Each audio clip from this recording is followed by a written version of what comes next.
dismissed an appeal filed by a former Minister of State for Education, Chukwuemeka Nwajuba, seeking to disqualify Bola Tinubu of the All Progressives Congress APC and Atiku Abubakar of the People's Democratic Party PDP as presidential candidates. The Apex Court dismissed the suit on the ground that it was started bar. While dismissing the appeal, a 5-man panel led by Justice Inyang Okoro did not award cost against the former minister for withdrawing his case when informed that the case was filed outside the time prescribed by law. Nwajuba and a civil group challenged Tinubu's nomination on the ground that he did not disclose the source of his 100 million naira, which he paid to obtain the APC nomination and expression of interest form in contravention of Section 90 of the Electoral Act 2022. While the party did not comply with the federal character principle in the composition of the National Working Committee. The National Working Committee of the People's Democratic Party PDP has met to discuss recent developments in the party. The NWC recognized the imperativeness of a total reconciliation among PDP leaders and critical stakeholders for a more cohesive party in the overall interest of members and Nigerians in general. It reverses the referral of the governor of Benue State, Samuel Ortom, to the National Disciplinary Committee and the suspension of Ayodele Fayose, Senator Pius Ayim, among others. The party said the decision is without prejudice to the powers of the NWC to take necessary disciplinary action against any member of the party at any time, pursuant to the provisions of the Constitution of the PDP as amended in 2017. The Independent National Electoral Commission, INEC, has presented certificates of return to Babajide Sanwo-Olu, his deputy Obafemi Hamzat, and 40 other members of the State Assembly. Senior correspondent Adejoda Salam Adeni was at the INEC office in Yaba, venue of the event, and now reports. The hall is filled to capacity with winners of the just concluded governorship and state assembly elections and their family members. Governor Sanwo-Olu and his deputy are accompanied by their wives, Ibijoke and Oluremi. Residence Electoral Commissioner Olusegun Agbaje reassured stakeholders in the nation's electoral process that INEC, under the leadership of Professor Mahmood Yakubu, would never do anything that will alter the gains it has achieved in terms of credibility. Residence Electoral Commissioner Olusegun Agbaje handed over certificates of return to the winners of the State House of Assembly election and the Speaker, Mudashiru Obasa. We are ready to continue to build on the last assembly success, our 10th assembly. The good job we've been doing, I want to assure them that we'll continue to do more. Governor-elect and the deputy governor-elect also received theirs. Governor Babajide Sanwo-Olu says he is more experienced than before and Lagosians should expect better dividends of democracy in his second and final term in office. I'm older, I'm wiser, I'm more experienced, and certainly more committed to ever deliver on the contract that binds me, my deputy, and good people of Lagos State. Let me assure you that together we're unlocking for 4 more years of peace, progress in our dear state, Lagos State. 4 more years of massive infrastructure renewal and development. He again extends his hands of fellowship to other contestants to join him in moving the state forward. To all the good people of Lagos, let us leave no room for hatred, incitement, or violence in our midst. The true spirit of Lagos is law-abiding and welcoming of the diversity that defines us. The diversity of ethnicity, of religion, of social class, or political lineage or affiliation. Babajide Sanwo-Olu of the All Progressives Congress polled a total of 762,134 votes to beat 15 other contestants to be declared winner of the March 18, 2023 gubernatorial election in Lagos State by the Independent National Electoral Commission. Adedoja Salam Adeniyi, TVC News, Lagos. Let's bring you more stories. Elected members of the Ondo State House of Assembly have received their certificate of return from the Independent National Electoral Commission. Acting Resident Electoral Commission in the state, Oyekola Oyelami, urged the lawmakers-elect to utilize the opportunity to adequately represent their constituencies. Ayodeji Muradio reports. The 6 lawmakers emerged victorious at the recently conducted House of Assembly election in Ondo State. Of this figure, the ruling All Progressives Congress (APC) won 22 seats, while we are gathered today to fulfill the requirement of the law. On his part, the state governor Rotimi Akeredolu tasked the lawmakers-elect to work hand in hand with the executive arm of government to bring rapid development to their people. Represented by his special advisor on legislative matters, Governor Akeredolu enjoined them to be alive to their responsibilities. We've campaigned for over 6 months. Elections have come and gone. You have emerged as our elected representative. The only thing to say is that the people of Ondo State expect you to serve them. Some of the members-elect assured the people of the state of accountability and quality service. With the caliber of the people that will receive the certificate of return together today, I believe that the 10th Assembly will definitely witness peace because they were all mature people. On board, we will try our best in ensuring that dividend of democracy got to our people. On board, we will ensure that our people are well carried along and well represented. They are expected to be inaugurated after the dissolution of the 9th Assembly.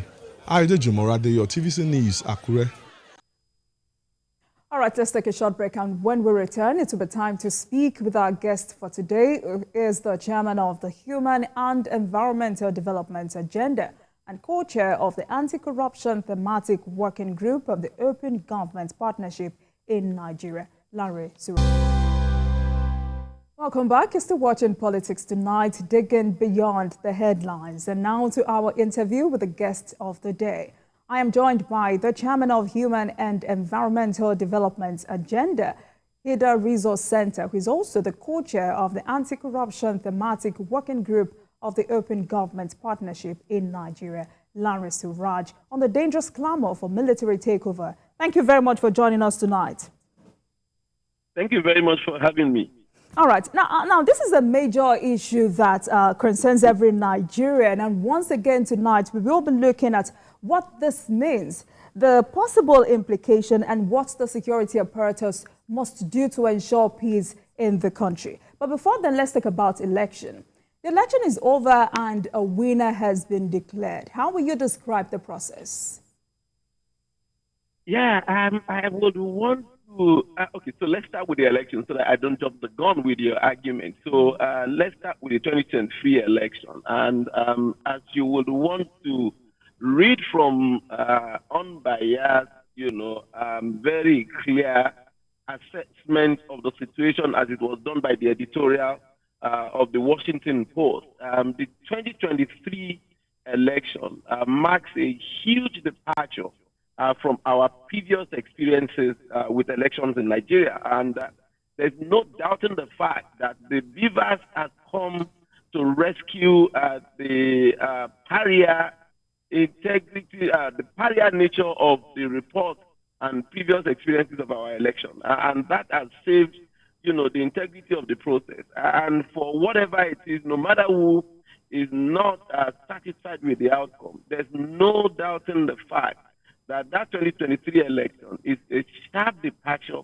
from what we had in 1999, in 2003, 2007, 2011, and even 2015.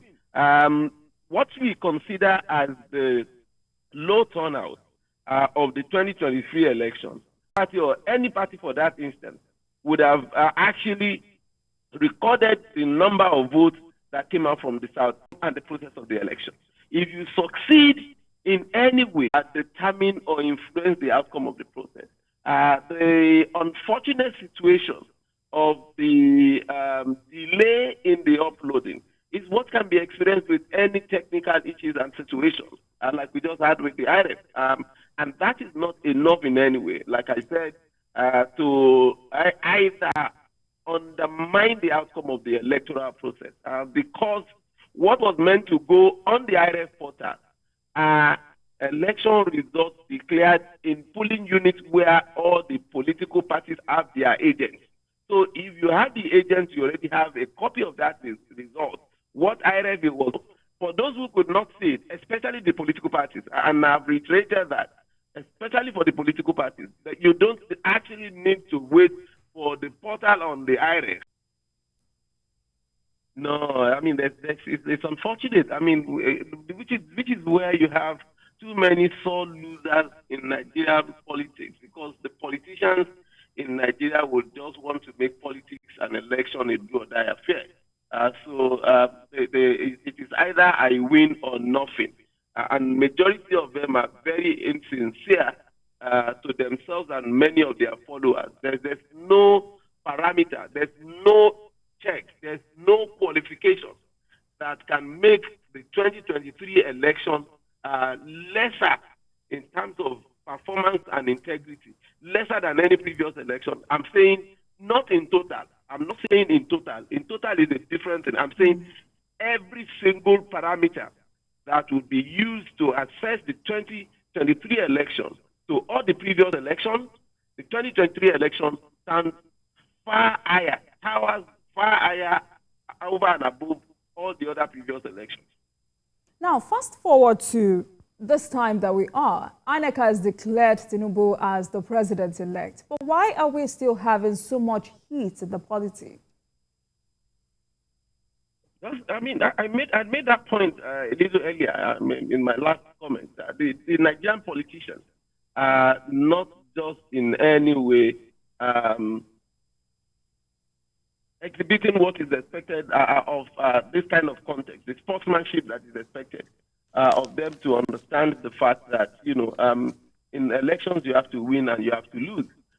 People who don't even have the basis to lay claims to victory are looking for every excuse. And if you look at the of the country, and the other ones initially started with the use of the IRF, where they made failed attempts at elevating the IRF to the status of a law, to the extent that the failure or the inability to upload the result on IRF would vitiate the election or the outcome of it. And now I think a number of them have seen, you know, the futility of pushing for that kind of argument, and they have backed out from it. And I mean, you would give it to some of the previous contestants in the election. I mean, Buhari lost election 3 times in this country, and there was never a time that there was any call for military takeover of government, and there was never a time. Yes, there was a protest, there were rallies, and the rest of that. But there's never been a time that we've had a similar situation, especially in a situation where, you know, you're seeing candidates who came third in the election, insisting that they actually won. And there's no fact, no evidence to the extent of the claimed victory. And it is extremely unfortunate that quite a number of them who don't understand what it takes to have, you know, military disengage from government. So even though some of us were students in the university when we started the campaign for the military disengagement, there's no person who has been part of the campaign for civil rule in Nigeria and the disengagement of military from our polity that would ever wish or call for a military takeover of government, especially when there's no justification in this case. So there's been election, there's been the declaration by INEC, and those calling for the cancellation of the election have not really shown any, you know, evidence to support that kind of claim. I mean, the claims that are just made are still within the ambit of what can be presented to the tribunal or to the court for adjudication. I think it is just unpatriotic for a number of them who are very new into governance, who had no history in terms of, you know, campaign for democratization and democracy in Nigeria, to be wishing for a military takeover of governance. All right, Mr. Suraj, now talking about the outcome of the election, the PDP presidential candidates, Atiku Abubakar, and that of Labour Party, Peter Obi, have challenged this outcome in court. And there are also threats of street protests. But is this really desirable? No, I mean, it is desirable for them to actually challenge in terms of street protest. It is the fundamental right, the freedom of expression, association, the opposition. And I feel very bad and very sad when I read and I saw tweets and I listened to some of the utterances, particularly that of the vice presidential candidate of the Labour Party, who went ahead begging. And I can't imagine where that sense of, of entitlement, of how I can say childishness would come from a former senator who would call on the president and the chief justice of the country not to hand over in an election. I mean, when there's the opportunity for the tribunal and the court to actually subvert whatever it is that the electoral body might have wrongly, done, I feel this is really also very unbecoming of our politics. Mr. Lariwaju Suraj, the chairman of Human and Environmental Development Agenda, HIDA Resource Center, who is also the co-chair of the Anti-Corruption Thematic Working Group of the Open Government Partnership in Nigeria. And tonight on the program, we're looking at the dangerous clamor for military takeover in Nigeria. All right, so let's continue with some stories. Also in Ekiti State, 24 of the 25 House of Assembly members-elect in Ekiti State have received their certificate of return. One of the members-elect from Ondo constituency was unavoidably absent as the resident electoral commissioner urges the new lawmakers to focus on the business of representing their constituency. Let me say, it was when she came on board that likely confront the 7th Assemblies who becomes the Speaker of the House. Members are elect among themselves. So when we get to that bridge, we know how to cross it. And also don't forget that the party that constitutes the majority will also have an input. The Vice President-elect Senator Kashim Shettima has paid a courtesy visit on two former heads of state, Ibrahim Babangida and Abdusalami Abubakar, at their residence in Minna, Niger State. The visit was to appreciate the two former Nigerian military leaders for their selfless contributions to national unity. Senator Shettima was accompanied by Niger State Governor Sani Bello, Senators Mohammed Musa, Abubakar Kari, and Aliyu Abdullahi. Continue to be easy. All the demonstrations that took place after the election or post-election demonstrations or protests, we hadn't had any problem with any organization, political party or group that has come out to vent their anger, their frustration, their disappointment, or whatever.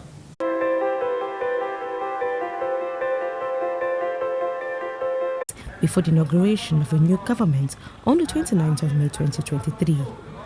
They are also seeking the court to award a sum of 15 trillion naira against the defendants as damages for the alleged deprivation they have suffered over the years. Their complaint before the court, which we are here for, is for the court to determine whether their right to dignity of person and freedom from discrimination has been violated. For a couple of years, their right to participate in elections, especially for governorship and House of Assembly, have been deprived.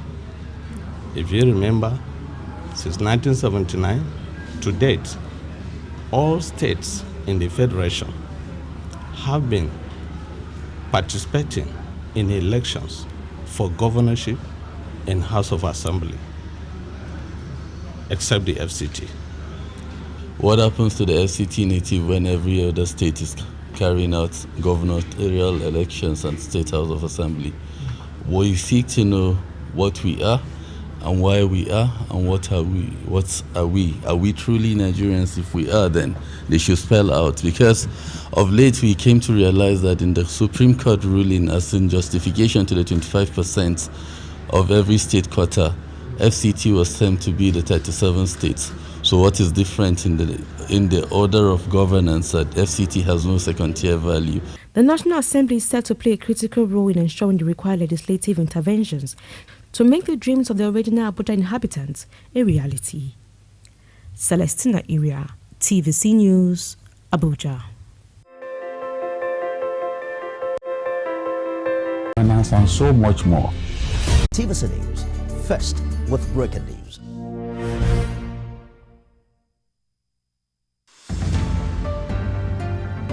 Join me, Precious Amayo, as I bring you news from the epicenter, where it happens and when it happens, staying on top of every breaking story, minute by minute, right at the hour where the city gets busy and just before it sleeps. We're live from...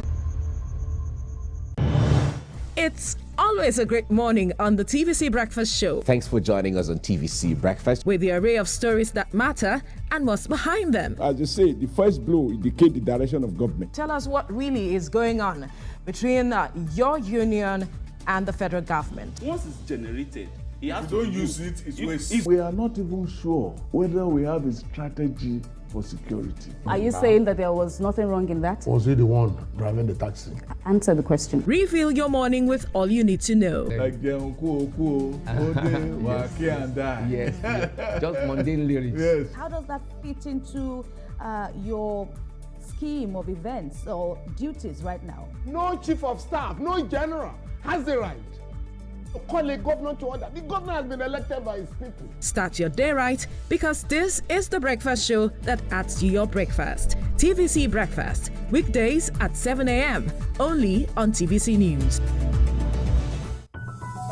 The TVC News at 7. Something different. And its currency, our speed and time. Finding the open doors of Main Street is not just good business. It's the start of the business. Join us every weekend on Business Week.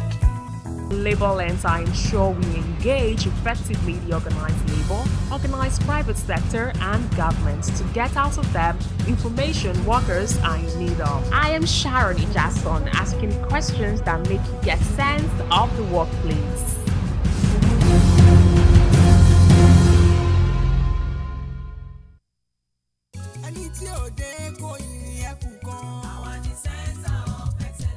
Lagos is the most visited state in Africa as the 5th largest economy on the continent.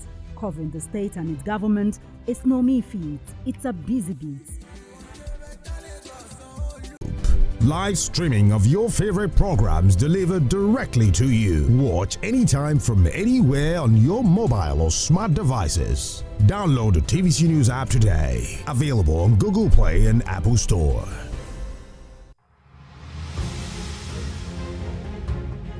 TVC News first with the big sports naturally, but you need news to live by also. Stories about education, health, personal finance, and hey, even lifestyle news. Newspaper reviews, travel news, and much more. Nigeria, it's more than just politics, it's life. Start your day with us every weekday. TVC News Breakfast, first, fast, balanced, and accurate. TVC News first with breaking news.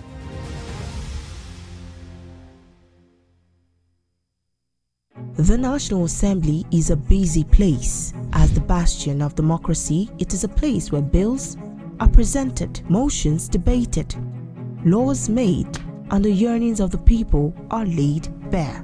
Come with us as we take you through the workings of the National Assembly. We take you through plenary, committee meetings, and probes, all to ensure smooth working of the democratic process.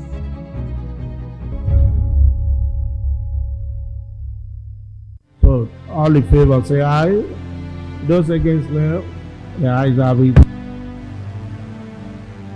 What do you know about the legislature, its role in governance, and as one of the 3 arms of government? Lagos Parliament is here to bring it to you as it is. Here to bring you every detail you need to know about the legislature in Africa's most populous city. On Lagos Parliament to get a chance to meet the lawmaker of the week. Events are critically reviewed. You can also observe plenary in Yoruba language. I am Abimbola Agbebi. Join me every Friday at 9 p.m. as I take you through the activities of the legislature. It's not your regular show. It's an online interactive session where I will share my views on the everyday issues that cut across politics, security, health, current affairs, governance, and so much more. I am passionate about our country. I choose to support any conversation geared towards building a better Nigeria. I am Babajide Kolade Otitoju. Join me every Saturday on TVC News YouTube channel as I discuss Nigeria and the world at large on the show, Issues with Jide. Join me, Precious Amayo, as I bring you news from the epicenter, where it happens and when it happens, staying on top of every breaking story, minute by minute, right at the hour when the city gets busy and just before it sleeps. We're live from every angle with objective insight and analysis. TVC News, first with breaking news.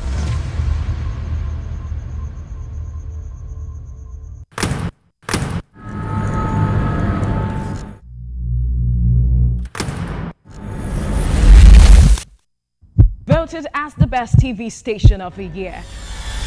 TVC News breaks into the core of every event as they happen.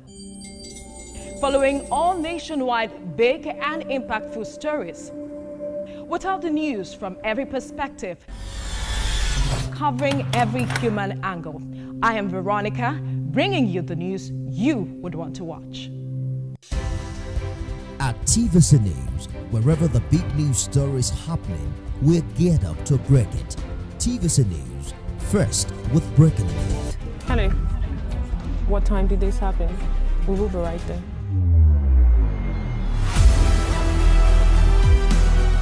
At TVC News, we follow the big and major news, gathering the facts, witnessing the outcome. I am here live at the aftermath of the approval of the new national minimum wage. We are TV Station of the Year, not just for breaking news, but for being first, fair and accurate. TVC News, first with breaking news.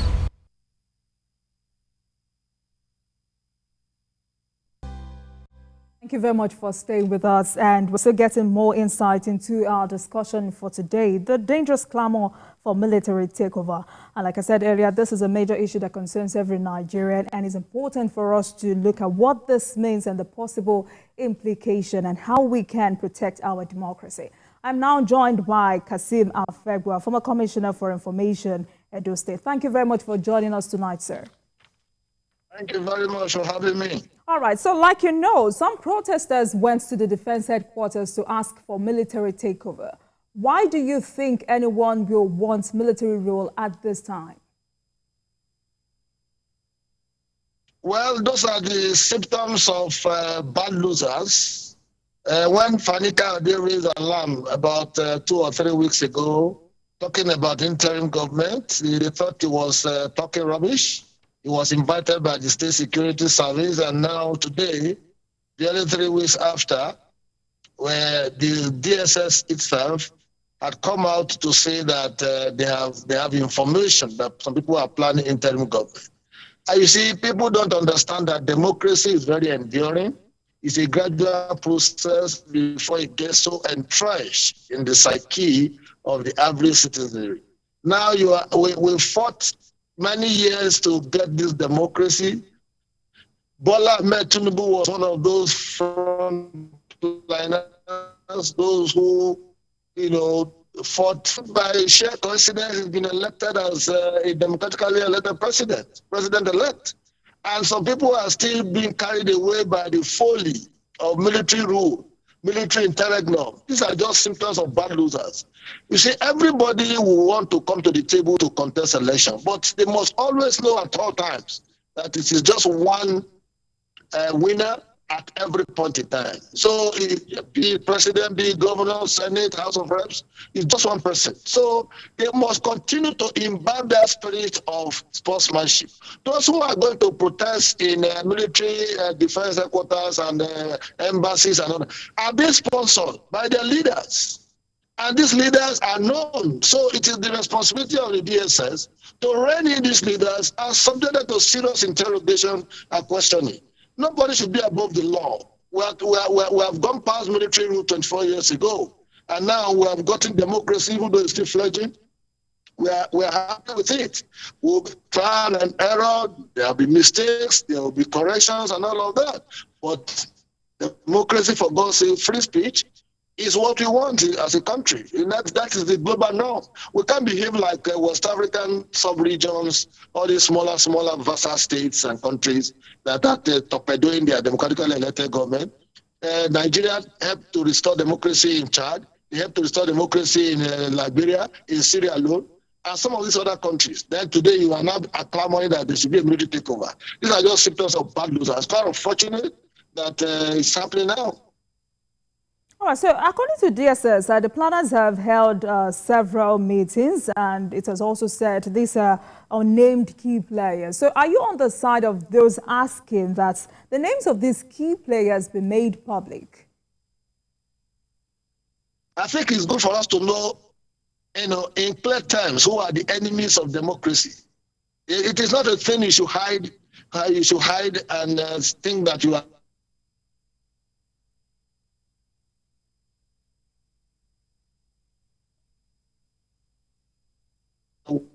working. No, we need to expose them so that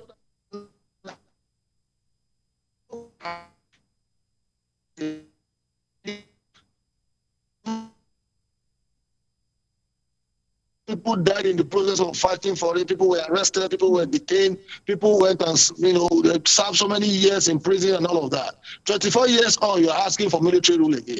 I'm happy that the military are not caving into this kind of push. But because the DSS is reporting it, makes it worrisome. And that means the DSS must up its game, and they must show courage and boldness and rein in those people. If they know them, they should announce their names. We want to know them, those who are enemies of democracy, so that we'll apportion their position in history for them, as expected. Because I can't imagine us waking up to tomorrow and we're hearing martial music of military interregnum again in this country. We have come a long way. We want to be able to grow our democracy. We want to be able to sustain the ethics of democracy. We want to be able to make mistakes and correct those mistakes along the line. In the other countries we are copying, they have stayed over the years, 200 years, 250 years, and all of that, practicing democracy. Even when you look at what happened during the Trump era in America, it wasn't the best of times for them, but they bounced back, and today they're happy for it. So people must not think that it must be them. They must win at all costs. And the kind of language all these Labour Party people and PDP frustrated contestants are running out is inauguration. But I can tell you, we will come, 2029 will come, Bola Ahmed Tinubu will sworn in without any problem or crisis. Now that we have known those who have tried to be enemies of democracy, the DSS will be on their track and will rein them in at the appropriate time. All right, so some protesters have faulted the call for interim government, and they're insisting on the inauguration of Tinubu on May 29. So how do we ensure that this friction does not get out of hand? And what would you advise that the government does to calm the tension? Let me tell you, anti-protest, when they meet with pro-protest, those who are pro-Tinubu and anti-Tinubu, when they meet, there will be crisis and there will be violence. That is what we are trying to avoid. A man who scored 8.7 million votes in the election, you can't say that it's a pushover. You cannot say you have more supporters than him. Bola Ahmed Tinubu is a pan-Nigerian candidate. If you look at the spread of his votes, you will know that he got votes from virtually every part of the country. Even the Southeast that didn't vote for him because of the massive rigging in that part of the country, he still got about 60, 70,000, 80,000 votes. That's something. But the point is, anybody calling for interim government is only cultivating crisis, is only trying to cause crisis in the country so that something will distract from the inauguration. But we have gone beyond that. May 29, 2023, Bola Ahmed Tinubu will be graciously inaugurated. Thank God that we have a president who also was a military man. This doctrine, he understands the doctrine of democracy. He also understands that when people contest election, that there will only be one winner. And we have said they should go and pursue their case in the law court. I don't know why all this running around the streets of Abuja like jobless people and thinking that they own the country. No. You see, we are just taking it cool from the Tinubu camp because we want peace and stability. That is the only way you can actually deliver on your electoral promises. But if push comes to shove, please tell those people who are protesting that they don't have monopoly of violence.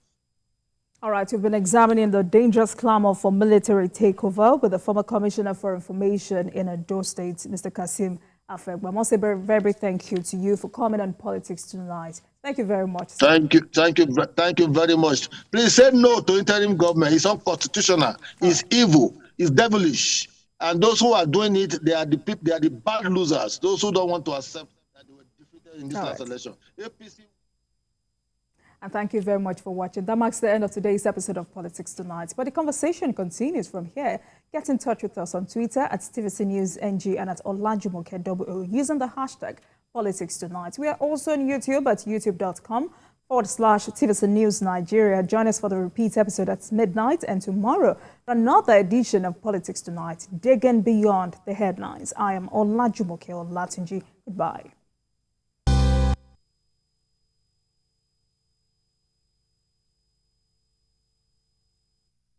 Greasy and smelly braids can be a thing of the past. Introducing the new Ruwa braids from Expression. Made with 100% Aquatex fiber from Canicolon. The new Ruwa braids from Expression is extremely fast drying and perfect for friction-free washing.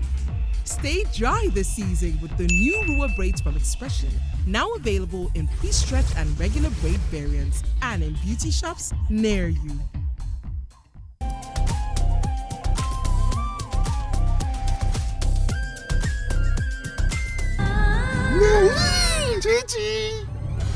Ovi, you and Stewart every time? Wetin happen? Abeg put in for African Magic, yo. E get one better new series for Showcase. Wale, you dey play? We no get that channel. African Magic Showcase? Why don't we then step up and get boosted, Sir John? Time to step up and enjoy top entertainment. Yes, guys. We step up and get boosted.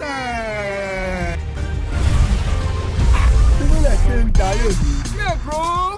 Upgrade your subscription and get boosted to a higher plus at no extra cost. Step up today and get a boost on us. This is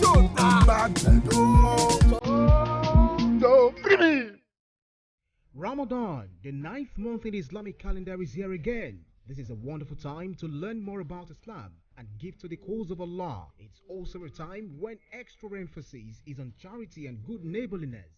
From the first day to the last day of Ramadan, join us on TVC from 3 to 6 a.m. every day for Ramadan Kareem, recitation of verses in the Quran, tafsir by great Islamic scholars. Ask the Sheikh for clarity on Ramadan and Islam. What's more, you can learn and win great prizes on the Ramadan quiz segment, all spiced up with soul-stirring nasheed. Asking for a sign from you, 'cause I'm so broke inside. Ramadan Kareem on TVC from 3 a.m. to 6 a.m. every day in Ramadan. To participate, call or visit our marketing department, TVC Communications Limited, 1 Continental Way off CMD Road, Ikosi K2, Lagos. Telephone 0708